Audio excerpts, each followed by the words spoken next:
Nah, bahwa ini seperti fenomena yang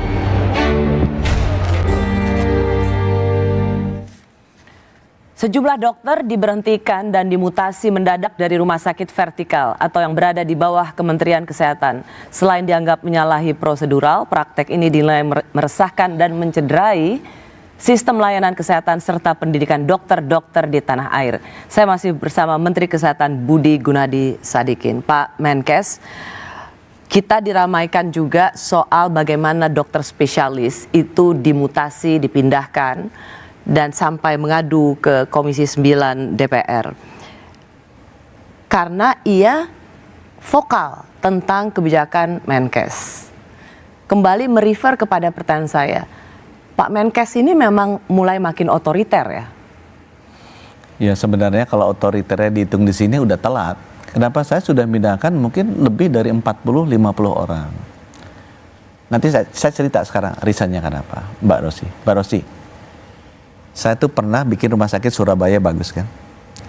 Saya kirim dokter saya dari UI dong ke Surabaya ke sana. Spesialis tertentu lah. Begitu dia masuk, dia dipanggil sama senior spesialis itu tapi yang lulusan Surabaya. Dibilang gini, kamu jangan masuk sini deh. Kalau kamu masuk sini, kamu nggak akan dapet praktek kedua, praktek ketiga di swasta. Jadi diancam karena lulusannya beda. Ini lahannya sini, nggak boleh orang Jakarta masuk ke situ. Protes dong si anak muda ini nih ke saya kan. Saya panggil dong yang manggil, ngapain kamu gitu-gitu? Kenapa jadi eksklusifan seperti itu? Dia bilang, habis kita digituin juga di Jakarta. Saya cek, benar. Jadi kalau lulusan sini mau ke Jakarta, digituin juga di Jakarta. Dia kan garu-garu kepala. Loh kenapa begini? Contoh kedua. Saya punya rumah sakit, saya bisa ngomong ke rumah sakit saya sendiri. Harapan kita, saya punya rumah sakit RSCM, dua-duanya di bawah saya. Itu ada ahli jantung kan? Ya. Ahli jantung mengerjakan intervensi, itu bisa dua spesialis penyakit dalam KKV atau SPJP intervensi. Di harapan kita, itu nggak ada SPPD KKV. Di RSCM, nggak ada SPJP, ada satu, tapi dia juga SPPD. Jadi lulusan yang sama, satu perguruan tinggi, beda spesialis, itu terlihat sekali perseteruannya. Ini nggak boleh masuk ke sana, itu nggak boleh masuk sini.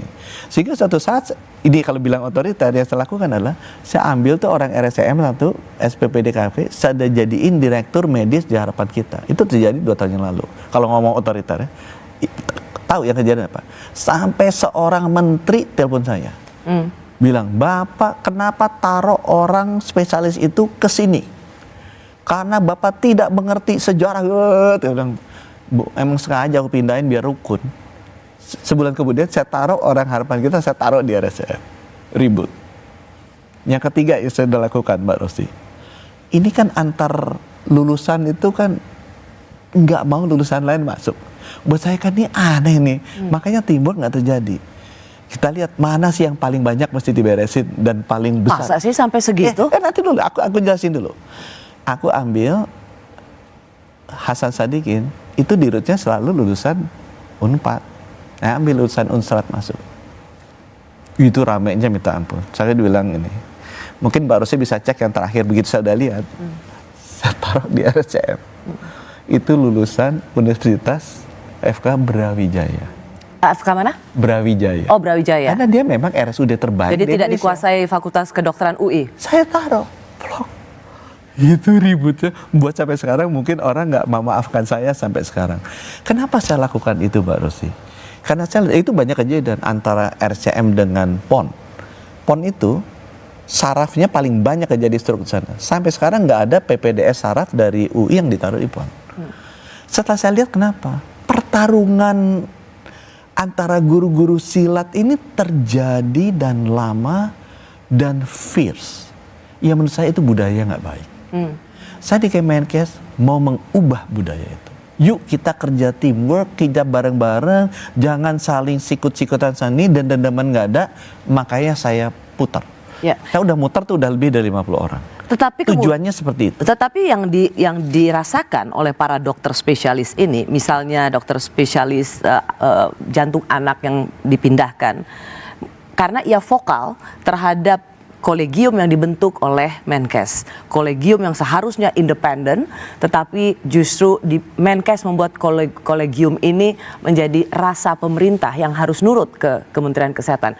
Itulah yang dia rasa sebagai Menkes ini anti kritik, memindahkan orang bukan karena kompetensi, bukan karena ingin saling mendamaikan antara fakultas kedokteran berbagai universitas, tapi karena nggak mau dikritik.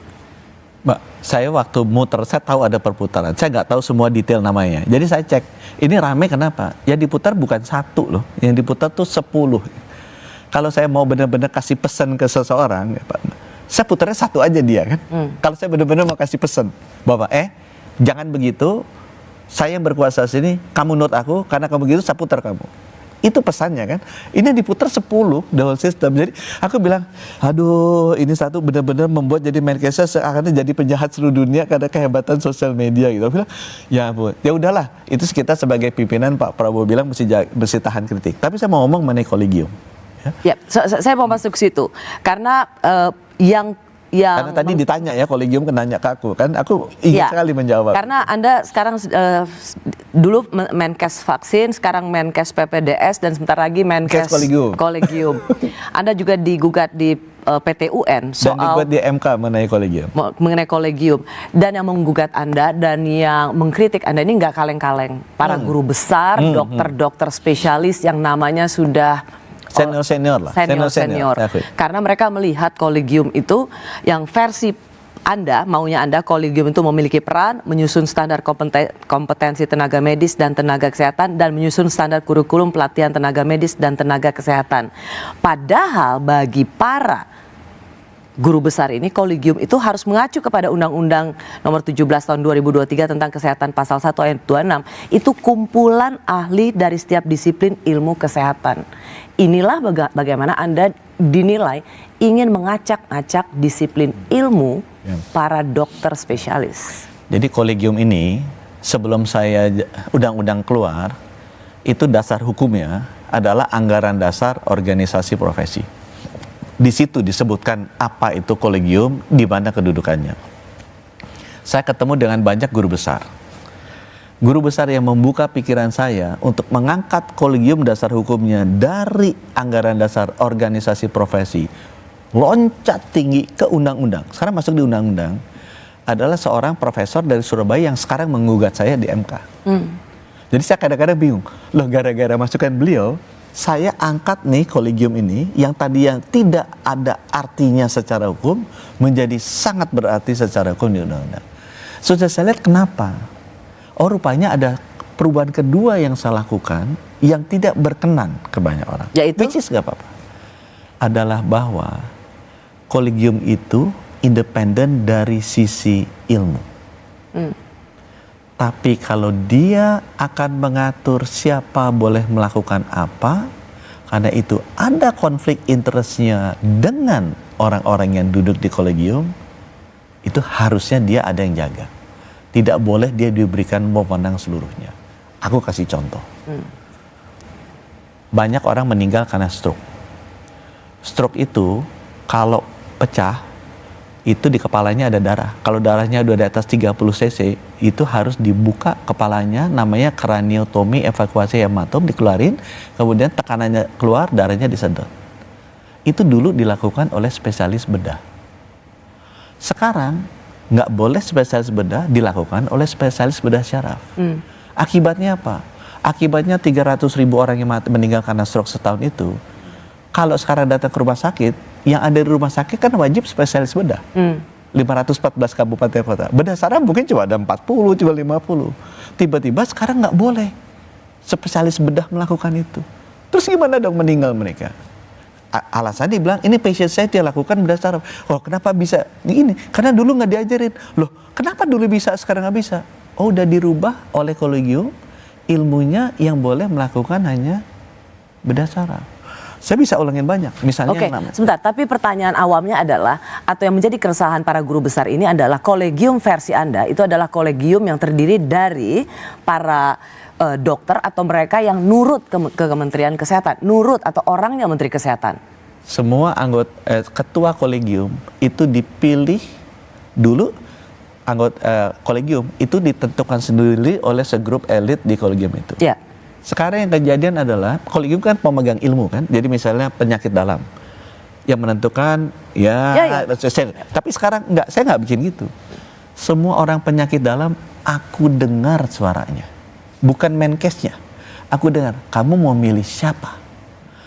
Dari calon-calon yang masuk, saya milih satu dari top 3. Ya, jadi benar dong, kolegium yang ingin dibentuk adalah kolegium rasa Menkes. Nah, yang milih bertiga itu Menkes terlibat nggak?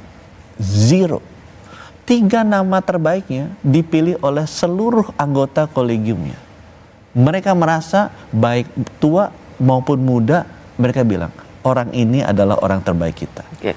Sebenarnya ya isu kolegium ini Anda dipetunkan di MK juga gitu. Sebenarnya buat publik sih ini isu sangat elitis. Publik tuh nggak terserahlah siapa yang mau ada di kolegium, mau guru besar siapa, guru kecil siapa, guru sedang menengah siapa. Publik nggak peduli. Publik inginnya mendapat pelayanan kesehatan dari dokter yang kompeten. That's it. Itu saja. Jadi apa hubungannya ribut-ribut kolegium ini dengan pelayanan kesehatan? Publik inginnya, dan saya akan janji delivery itu adalah akses yang mudah, nomor 1. Kualitas yang baik dari dokternya, kemudian harga yang terjangkau. Karena nggak mungkin kualitas dokternya kompeten, tapi yang bisa akses cuma di 10 kota. Ya. Mati yang lain kan. Jadi saya bilang lebih baik 514 yang sangat kompeten di 10 kota nggak apa-apa. Tapi yang 400 tetap harus ada. Mungkin kompetensinya nggak sekompeten yang 10 kota, tapi harus ada. Nah itu yang sekarang kita atur. Saya melihat sekarang adalah banyak terjadi kompetensi-kompetensi itu ditarik ke atas. Sehingga sedikit sekali orang yang bisa melakukannya. Jadi sengaja dipersempit. Sehingga makin orang-orang yang di 514 kabupaten kota, dokter-dokter spesialisnya tidak bisa melakukan itu. Contoh, contoh kedua, kasih contoh otak kan. Hemodialisa, cuci darah. 514 kabupaten kota banyak yang meninggal.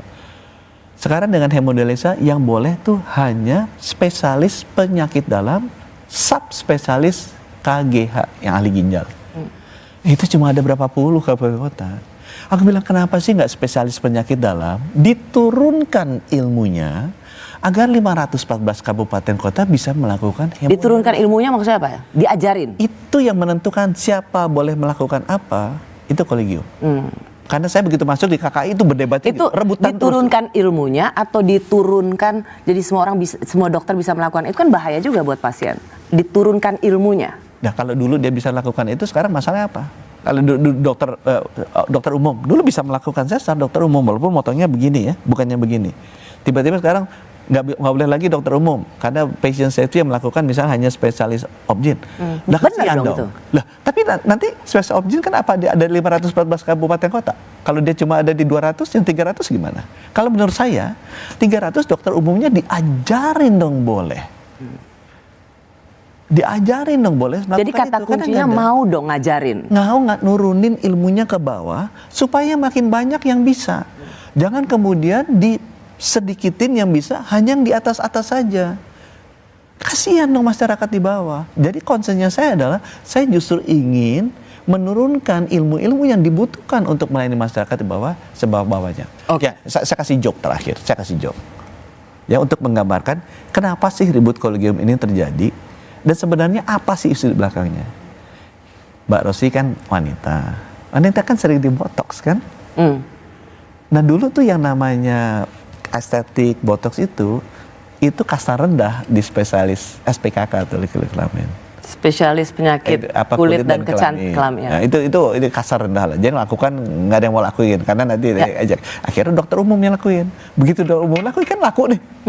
Nah ini mulai terjadi nih ketegangan. Itu di KKI selalu debatnya tuh siapa boleh lakukan apa di konsil kedokteran yang dulu. Itu saya sampai bingung sendiri. Karena sekarang menjadi tren. Karena tren. Banyak laku, pasiennya, banyak laku, jadi rebutan. Rebutan kan, begitu rebutan akhirnya debat. Kita dengerin dulu kan nggak bisa ngatur gitu kan, karena pemerintah nggak bisa kita dengerin. Akhirnya mereka bagi-bagi.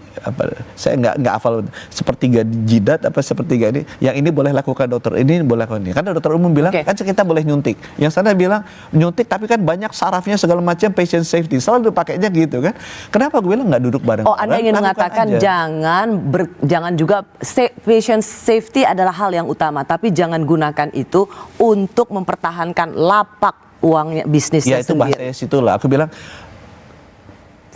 Semakin banyak dokter yang mampu, apa yang masyarakat butuhkan, bikin supaya sebanyak-banyaknya dokternya bisa lakukan. Turunkan ilmu itu ke sebanyak-banyak 514 kabupaten kota agar semua dokter bisa melakukan itu dengan standar minimum. Ya. Jangan bilang kemudian ditarik ke atas, nggak boleh dokter karena hanya ini. cuma mereka yang bisa. Ya, hanya Oke, yang bisa. saya sudah kehabisan waktu, kita sudah overtime, tapi saya juga dapat banyak WA yang ada poster digital, katanya di akunnya Kemenkes yang mengatakan jangan mau tunduk pada membiarkan kolegium di bawah ormas. Saya cari di akunnya Kemenkes nggak ada.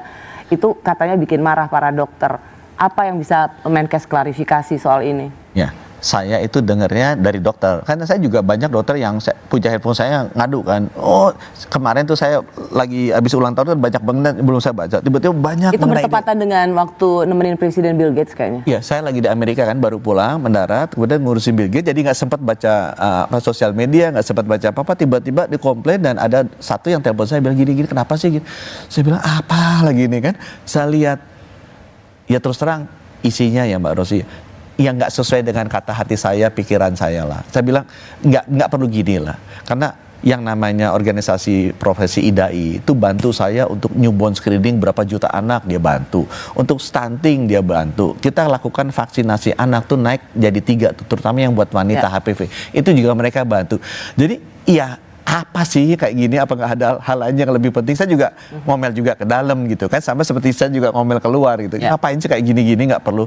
Lebih baik kita kan bekerja sama. Jadi saya suruh turunin. Semoga ini memutuskan atau menghentikan kontroversi seolah yang mengatakan Anda sungguh anti pada organisasi profesi kedokteran. Ya, at the end of the day, apa yang saya lakukan adalah untuk masyarakat.